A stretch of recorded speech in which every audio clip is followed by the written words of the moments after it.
اے میرے عزیز تیری عمر تو 40 سال ہو گئی, تو ابھی بچہ ہی ہے.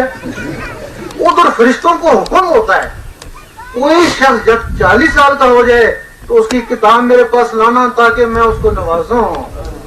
جب کوئی کتاب جاتی ہے تو لکھا میں تو ابھی جوان ہی ہوں, وہ اس کے دل کی تصویر ہے خاص ختم ہو جاتا ہے. پھر اللہ تعالیٰ کو بڑا افسوس ہوتا ہے کہ قیمتی چیز اس کی ختم ہو گئی. ختم اللہ قریبہم. پھر حکم ہوتا ہے اچھا ایسا کرو 20 سال تک اور دیکھو, شاید یہ پتھر کی تصویر لے بیٹھے. پھر 60 سال تک پھر کتاب جاتی ہے, اگر 60 سال تک بھی کچھ نہیں کیا تو اللہ تعالیٰ اس سے بیزار ہو جاتا ہے, مزدور پاک اسے عمر سے خارج کر دیتے ہیں. رائے خاص 40 سال سے پہلے اور رائے عام 40 سے 60 سال تک. تو تب کہا گیا ہے کہ در جوانی توبہ کرنا شوائے پیغمبری وقت پیری گرد ظالم نیش وقت پرہیزگار. جوانی میں توبہ کرنا پیغمبروں کا شیوا ہے. یہ ان کے نشے قدم پہ جو چلتے ہو انہوں نے جوانی میں کیا ہے. تو آگے مولانا روم کہتے ہیں کہ بڑھاپے میں ظالم بھیڑیا وہ بھی پرہیزگار ہو جاتا ہے. کل جو کچھ نہیں سکتے. اب ہم آپ کو نہ بیعت کرتے ہیں نہ کچھ نذرانہ مانگتے ہیں. یہاں کے لوگ ہمیں جانتے ہی ہوں گے. ایک ہم نے کسی بھی طریقے سے گھر بار چھوڑ کے ایک نسخہ حاصل کیا.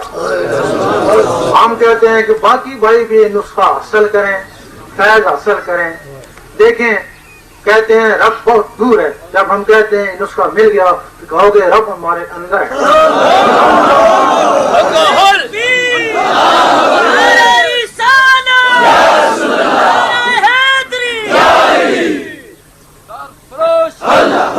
بہت سے لوگ ہیں جو کہیں سے بیعت بھی ہوں گے, کوئی چشتی ہوگا, کوئی نقشبندی, کوئی قادری, کوئی سروردی. جہاں بھی بیعت ہیں بیعت رہیں.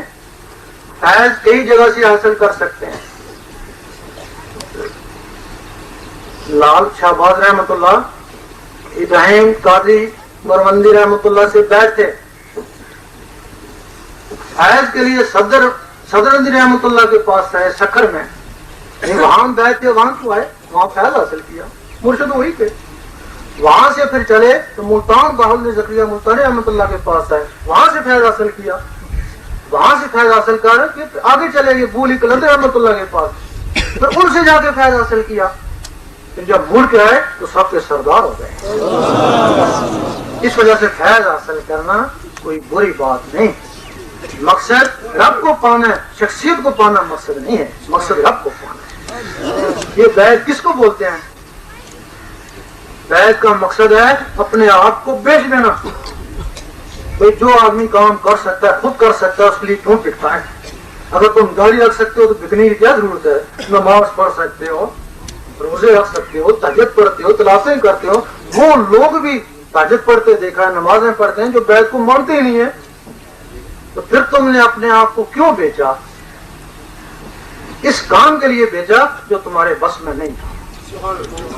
تمہارے بس میں یہ نہیں تھا کہ تم یہاں پڑے رہو حضور پاک کے قدموں میں ہو.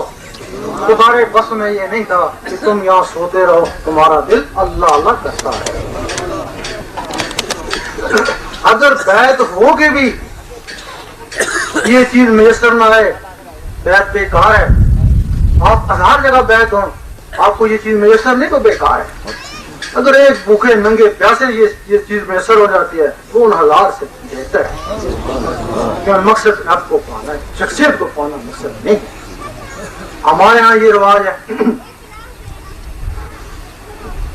ولی تھا, ولی کے ہمارے دادا بیعت تھے. اب اس کے بیٹے کے ہمارے باپ ہو گئے, اس کے بیٹے کے ہم ہو گئے, اس کے بیٹے کے ہمارے بیٹے ہو گئے. یہ سلسلہ اس طرح چلتا ہے, اسی طرح چلتا ہے نا. جبکہ ولایت وراثت نہیں ہے. بھائی اگر وراثت ہوتی تو نبوت ہوتی نا, وہ اسے اعلیٰ ہے. جب اعلیٰ نبوت وراثت نہیں ہے تو ولایت کیسے وراثت ہے؟ یہ تو ہو سکتا ہے چورا شریف سے ولایت چلی تھی, بوڑا شریف پہنچی تھی. ولایت تو موڑا شریف چلی گئی تو چورا شریف میں کیا ہے, پیچھے قید کرے ہیں نا. موڑا شریف سے چلی تو عیدگاہ میں پہنچ گئی. ولایت تو عیدگاہ میں پہنچ گئی تھی. ہندی بیعت وہ بھی کرے ہیں, عیدگاہ سے چلی تو موری شریف پہنچ گئی، اور بیعت یہ بھی کریں ولایت تو موری شریف پہنچ گئی تھی، موری شریف سے چلی تو گنگور شریف چلی گئی، اب ان کے بیٹے بھی بیعت کر رہے ہیں ولایت تو گنگور شریف چلے گی۔ اب ان باقیوں سے کیا حاصل ہوگا؟ یہ ایک رسم ہے۔ اب جن لوگوں نے گنگور شریف گئے ہوں گے وہاں سے جو بیعت ہوں گے ان کو کچھ حاصل ہوگا، یہاں ہزار سال لگے رہے کچھ بھی نہیں۔ ہمارے لوگوں نے اس کو ایک رسم اختیار کر لی ہے، لیکن یقین کریں قیامت کے دن یہ کس کے ساتھ تھا؟ یہ جی اس کامل کے ساتھ تھا، ٹھیک ہے جدھر وہ جاتا ہے جانے دو۔ یہ کس کے ساتھ تھا؟ یہ اس ناقص کے ساتھ تھا، لے جاؤ دونوں میں ساتھ کو بھی لے جاؤ، کیونکہ یہ لوگ بکے ہوئے ہیں، انہوں نے خرید لیا ہے، ان کو زندگی میں خرید لیا۔ اب بیعت کے بغیر گزارا نہیں، شناخت بھی نہیں، لیکن اب بیعت کامل بھی ہو تو صحیح ہے نا۔